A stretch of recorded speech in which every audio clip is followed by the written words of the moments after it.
Hello बच्चों। तो हम लोगों ने इडियम्स एंड फ्रेजेस की सीरीज कर रहे हैं, जिसमें हम लोगों ने क्या कर लिए हैं, 12 पार्ट इडियम्स एंड 11 पार्ट कर लिए हैं। ये एक्चुअली 12वां है हमारे पास, या 13वां है, 13वां पार्ट है। तो ठीक है, हम लोगों ने इडियम्स एंड फ्रेजेस देखने थे, PYQs जितने भी प्रीवियस ईयर में आए हैं।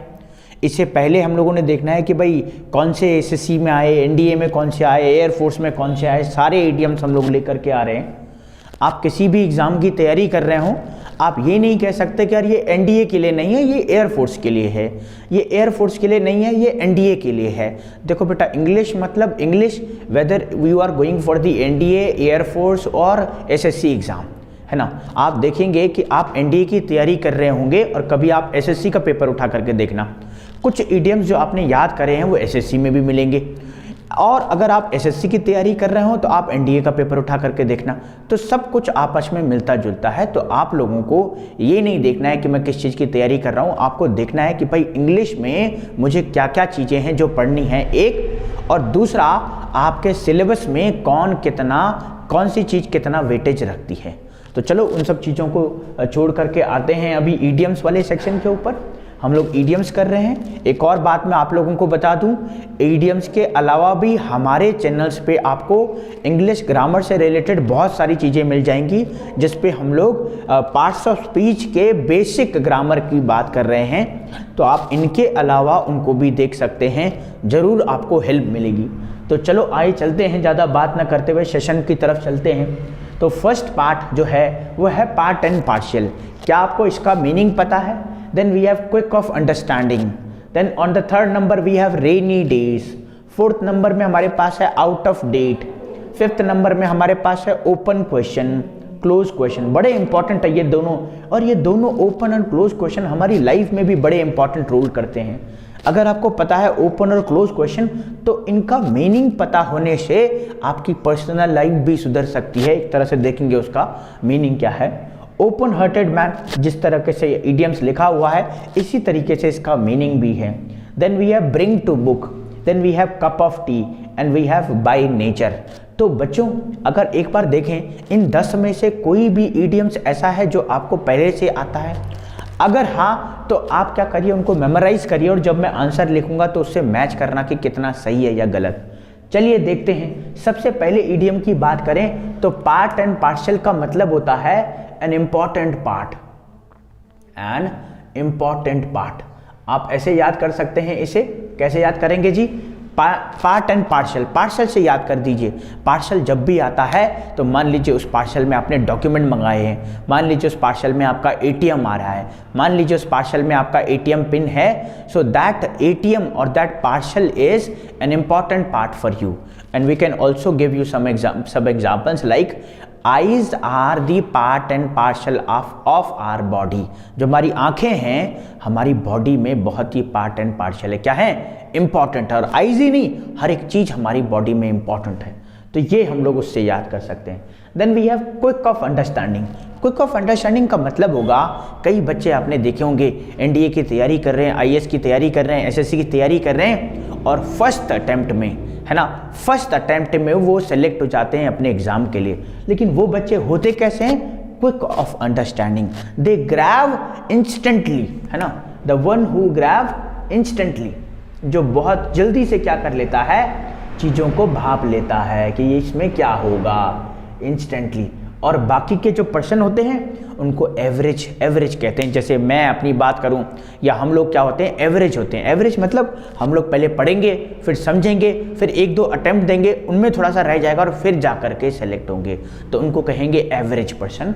तो उनकी बात नहीं कर रहा है, ये बात कर रहा है उनकी, those who takes very few time to get select anywhere, to get selected anywhere. Then on the third number we have rainy days. Rainy days का मतलब होता है बारिश के दिन, और बारिश के दिन से ये इडियम्स हमें बताना चाह रहा है कि कभी कभी हमारे पास फाइनेंशियल सिचुएशन की कमी हो जाती, जैसे फाइनेंशियल कंडीशन हो जाती। जैसे मान लीजिए कि आपका जैसे पॉकेट मनी, अगर आप घर से बाहर रहते हैं तो 1-2 तारीख में आपका पॉकेट मनी आता होगा, और 25-26 तारीख तक आपके पास पैसे ख़त्म हो जाते हैं। तो वो 26, 27, 28 तारीख के जो दिन होते हैं वो कैसे दिन हैं? रेनी डेज हैं। लैक ऑफ फाइनेंशियल सिचुएशन और लैक ऑफ फाइनेंशियल कंडीशन, आप कह सकते हैं फाइनेंशियल कंडीशन। आपके पास क्या है, फाइनेंशियल कंडीशन कैसी है, बहुत कमी है उसकी, मतलब पूरे तरीके से नहीं हो पा रही है। आउट ऑफ डेट का मतलब होता है एक्सपायरी, एक्सपायरी डेट, जिसे हम लोग कह सकते हैं एक्सपायर हो जाना कोई चीज़, कि ये मशीन जो है आउट ऑफ डेट हो गई है, या फिर वो जो दवाइयाँ हैं वो आउट ऑफ डेट हो गई है, एक्सपायर हो चुकी हैं। ओपन क्वेश्चन और क्लोज क्वेश्चन बड़े ही इंटरेस्टिंग इडियम्स हैं। ओपन क्वेश्चन का मतलब होता है ऐसा क्वेश्चन जिसका जो आंसर है आप बहुत सारे हाँ या ना में ना दे पाए, बहुत सारा कुछ कहना पड़े। We call those questions open questions. What about closed question? Closed questions means if someone is asking us some question and answer of that question is yes or no, then we call these kinds of questions are closed question। जैसे आपने पूछा मुझे कि sir सर्दी कैसे हो रही है वहाँ पे, या फिर आपने पूछा कि आजकल बहुत सर्दी हो रही है, मैंने कहा हाँ आजकल बहुत सर्दी हो रही है, तो इसको हम लोग कहेंगे क्लोज क्वेश्चन, इससे कुछ पता नहीं चला। बात करेंगे ओपन क्वेश्चन की, तो ओपन क्वेश्चन में मान लीजिए आपने बोला कि आपको क्या लगता है सर कि बीजेपी अच्छी पार्टी है या नहीं, या कांग्रेस अच्छी पार्टी है या नहीं, तो ये हमारा ओपन क्वेश्चन हो गया। क्यों? क्योंकि अब मुझे बहुत सारी चीज़ें कहनी पड़ेगी, मैं हाँ या ना में इसका जवाब नहीं दे सकता, इसके लिए मुझे बहुत कुछ कहना पड़ेगा। तो ओपन क्वेश्चन का मतलब हो जाएगा a question which may have, a question which have more than one answer, एक से ज़्यादा आंसर होंगे, मोर देन वन आंसर। और इसका क्या हो जाएगा, a question which may have only one answer. भाई आपने बोला हाँ, आपने बोला ना, तो ये हो गया भाई क्लोज क्वेश्चन, एक तरह से क्लोज कर दिया। और आपको बहुत कुछ कहना पड़ रहा है, एक से ज़्यादा चीज़ें कह सकते हैं, उसको ओपन क्वेश्चन कहेंगे।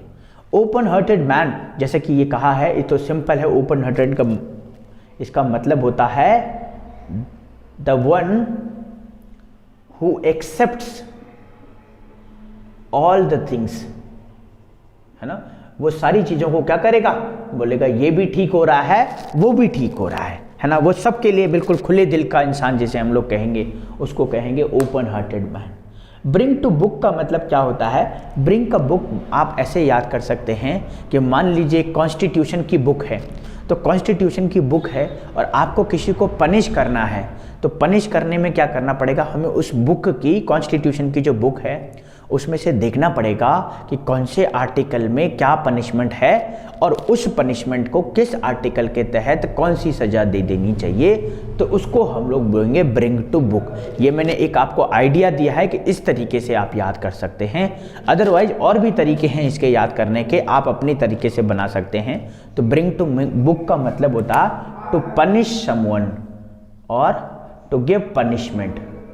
तो मैंने क्या कहा कि मान लीजिए कोई बुक है कॉन्स्टिट्यूशन की और आपको किसी को पनिश करना है, तो आप उस बुक पे देखोगे कि उसको पनिश क्या करना है, तो इसको बोलेंगे ब्रिंग टू बुक। आगे है हमारे पास cup of tea. Cup of tea आजकल इंटरव्यू में आपने बहुत सुना होगा, it is not my cup of tea. इसका मतलब होता है कि ये मेरा इंटरेस्ट नहीं है। और अगर आपने कहा it is my cup of tea, इसका मतलब आप बोल रहे हैं वंस ओन इंटरेस्ट, है ना, कि ये मेरे इंटरेस्ट की बात है। और it's not my cup of T मतलब ये मेरे इंटरेस्ट की बात नहीं है, या मैं इस चीज़ में इंटरेस्ट नहीं लेता हूँ। और लास्ट वाला हमारा पास है बाई नेचर। बाई नेचर भी बिल्कुल याद करने की ज़रूरत नहीं है, जैसा लिखा हुआ है वैसा ही क्या है इसका मतलब है। इसको हम लोग कहेंगे प्रैक्टिकल और जेन्युइन भी कह सकते हैं इसे, ऑथेंटिक भी कह सकते हैं इसे, प्रैक्टिकल और ऑथेंटिक। तो ये हमारे 10 इडियम्स हो गए। एक बार मैं दोबारा से बता दूं, पार्ट एंड पार्शल का मतलब हो गया important part, quick of understanding का मतलब हो गया the one who grab something easily और इंस्टेंटली। रेनी डेज मतलब आर्थिक तंगी के दिन जिसे कहते हैं, फाइनेंशियल सिचुएशन क्या हो जाती है, कमी हो जाती है उसकी। आउट ऑफ डेट मतलब एक्सपायर हो चुका है कोई चीज़।